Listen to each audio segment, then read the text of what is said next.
How to turn on your camera on Ome TV on iPhone.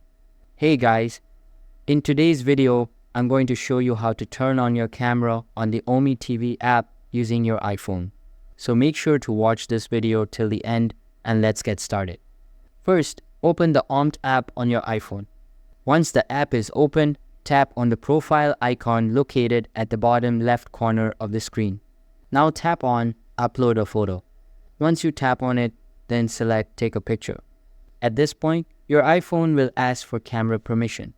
For the Ome TV app, tap Allow to grant access. Once you allow it, the iPhone camera will open inside the Ome TV app. From here, you can take your photo and continue using the app with the camera enabled. And that's how you turn on the camera on the Ome TV app using your iPhone.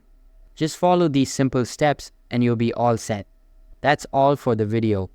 If you found this video helpful, make sure to hit the like button and subscribe to the channel for more tips and tricks. Thanks for watching and see you in the next one.